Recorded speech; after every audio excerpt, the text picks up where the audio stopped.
그리스도의 풍성하신 은혜와 사랑이 늘 함께 하시기를 바랍니다. 오늘 이 아침에는 출애굽기 제22장 16절로 31절까지의 말씀, 생명의 삶 큐티 5월 27일자 말씀이 되겠습니다. 16절입니다. 사람이 약혼하지 아니한 처녀를 꾀어 동참하였으면 납폐금을 주고 아내로 삼을 것이요, 만일 처녀의 아버지가 딸을 그에게 주기를 거절하면 그는 처녀에게 납폐금으로 돈을 낼지니라. 여기 굉장히 중요한 의미가 있는데요.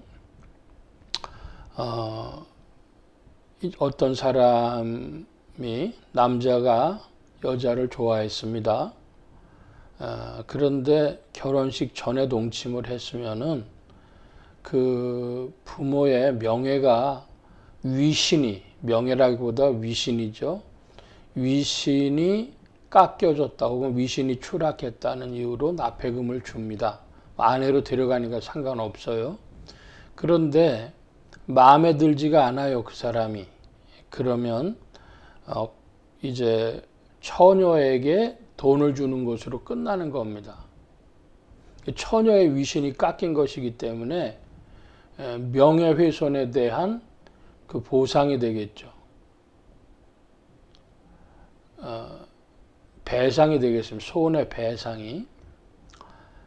자, 그렇다면은 이 결혼에서 우리가 관계에 생각해야 될 것이, 요즘에는 동거가 많아지는데, 동거가 많아지는 사회 현상에는 죄송합니다. 이유가 있는 것입니다. 그런데 그것과 함께 살펴봐야 될 것은 사회적인 위신이라는 문제, 그리고 그 결혼에 있어서 가문의 문제, 그 가족의 문제 함께 있습니다. 이거 오늘날 사람들이 너무 간과하기 때문에, 그래서 이것이 나중에 문제가 되기도 합니다.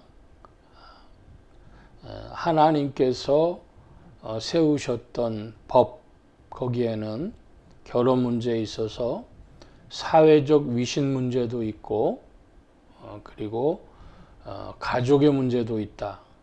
기억해야 되겠습니다. 18절입니다. 너는 무당을 살려두지 말라. 무당이라고 하는 것은 사람의 일에 대해서 영적 세계의 힘을 빌어가지고 말해주는 자입니다. 자, 그러면 기독교 안에는 이게 없느냐? 선지자하고 무당이 어떻게 차이가 나느냐? 이 영분별의 문제입니다. 신약으로 들어와서는 은사자들과 무당이 무슨 차이가 있느냐? 영분별의 문제입니다. 여러분의 생애에 이 영분별의 은혜가 있길 축복합니다. 무당하고 선지자나 은사자들과 다른 건 뭐냐면, 선지자나 은사자들은 하나님의 뜻을 드러내 줍니다. 하나님의 뜻은 첫째로 그 사람의 삶의 거룩한 변화입니다. 그리고 두 번째로는 역사 속에서의 위치를 확인시켜 주는 겁니다. 예레미야 같은 사람들은 너희가 바벨론에 잡혀갔다가 70년 만에 돌아올 것이라 그랬더니 사람들이 2, 3년이면 돌아오지 무슨 70년 걸리냐 그랬습니다. 70년 동안 뭐 하냐? 거기 가서 결혼도 하고 애도 낳고 집도 짓고 다 거기서 적응하고 살아라는 거예요. 그러니까 역사 경륜을 펼쳐서 가르쳐 주는 것이죠. 여러분, 우리의 삶을 거룩하게 지침을 전해주고, 그리고 하나님의 역사 경륜을 드러내주는 선지자들, 은사자들과 무당은 다릅니다. 그 영분별이 있기를 다시 한번 축복합니다. 19절입니다. 짐승과 행음하는 자는 반드시 죽일지니라. 흔히 이걸 수관이라고 합니다. 네덜란드 같은 나라는 수관을 합법화했다 그래요. 그러니까 하나님께서는 사람하고 짐승하고 관계하는 것이 죄악이라고 하는 걸 명확하게 말씀해 두셨습니다. 사람이 남자와 여자로 암컷, 수컷으로 이렇게 되어져 있기 때문에 남자는 여자 좋아하고 여자는 남자 좋아하고 이성 좋아하는 그런 성적 경향이 있습니다. 그런데 자, 이것이 지나치게 되면 어떻게 되죠? 양적으로, 질적인 문제가 아니라 양적으로 지나치면 성중독이라 그럽니다. 자, 그런데 그 질적으로 예를 들어 사람이 아니라 짐승하고 관계한다든지 등등의 것들도 잘못된 것이고, 그러므로 정상적인 성관계는 무엇이냐? 혼인 이전에도 안 되고요. 혼인 바깥에도 안 되고요. 그러니까 이 성관계라고 하는 게 굉장히 그 범위가 주어진 겁니다. 가족 안에서, 그러니까 결혼의 관계 안에서 주어져 있으니까 굉장히 이거 사실은 심각한 것이죠. 그러니까 이 사람들이 이 법을 감당할 수 없으니까 혼 외의 관계들도 많고 성 중독자들도 있고 또 거기에 변태의 일종의 수관이죠. 오늘날 뭐 가득합니다, 세상에는. 그러므로 하나님께서 미리 짚어두셨다. 오늘 지금 굉장히 사실은 중요한 부분들이 거론되고 있는 겁니다. 계속해서 보겠습니다. 20절 여호와 외에 다른 신에게 제사를 드리는 자는 멸할지니라. 너는 이방 나그네를 압제하지 말며 그들을 학대하지 말라. 너희도 애굽 땅에서 나그네였음이라. 이방 나그네 문제인데요. 오늘날 다문화 혹은 다민족 사회로 우리 대한민국도 변화되고 있는데 과연 이걸 어느 정도까지 용인할 수 있느냐? 제가 그 90년대 초에 독일에 가 있었을 때 독일에 또 이 문제 때문에 아우슬랜더 라우스라 그래가지고 외국인들 나가라. 정부에서는 받아들이지만 시민들은 반대했습니다. 한국도 마찬가지일 겁니다. 그런데 외국인들 안 들어오면 농촌이라든지 작은 공장들은 돌아가질 않는다 그러죠. 그 사람들도 받아들이면 사회 문제가 되는데 분명한 것은 나그네 압제하지 말라는 겁니다. 외국인들이 한국 좋아하는 것은 일본이라든가 이런 나라에 비해서 동남아시아 국가들 사람들이 한국 좋아하는 거는 억압이 덜하니까 들어오는 거죠. 근데 사실은 그것 때문에 한국의 위상이 올라가서 한국이 수출하고 먹고 사는 부분도 있습니다. 참 쉽지 않은 문제지만 성경은 명백히 말씀합니다. 이방 나그네 압제하지 말라. 동등하게 대해줘라. 이것입니다.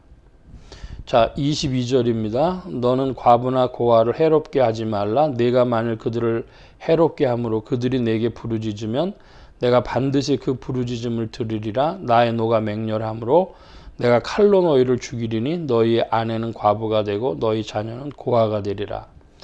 이 말씀 좀 바꿔 표현할 수 있습니다. 약자, 자기 보호수단이 없는 약자. 옛날에는 경제적인 약자도 되고요. 남편이 없으면 경제적인 약자도 되고요. 물리적인 의미에서도 그렇죠. 그러니까 그 약자를 함부로 대하지 말라는 겁니다. 25절 이하입니다. 네가 만일 너와 함께한 내 백성 중에서 가난한 자에게 돈을 구워주면 너는 그에게 채권자 같이 하지 말며 이자를 받지 말 것이며, 여기 지금 25절에 이자 받지 말 것이며 라는 것이 나오는데요. 구약의 법대로 하면은 돈을 구워줬으면요 이자 받지 못하는 법이 있습니다. 오늘날 상상할 수 없는 건데요. 오늘날 이자 때문에 얼마나 많은 사람들이 괴로워하고 대부업, 이거는 굉장히 높은 고유를 하죠. 그리고 지금은 뭐 많이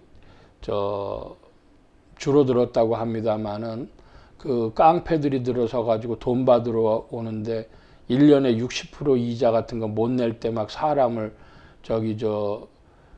죽인다 그러고 막 이렇게 하는, 뭐 우리 사회에서 이자가 없다는 건 상상할 수 없는 일이죠. 근데 성경은 이자 받지 말라고 합니다.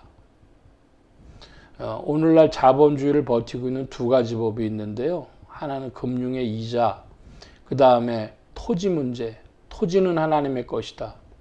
토지와 금융 문제, 부동산과 금융 문제 손대면은 그러면 되는데, 이거 하나님의 법에 다 떠나 있습니다.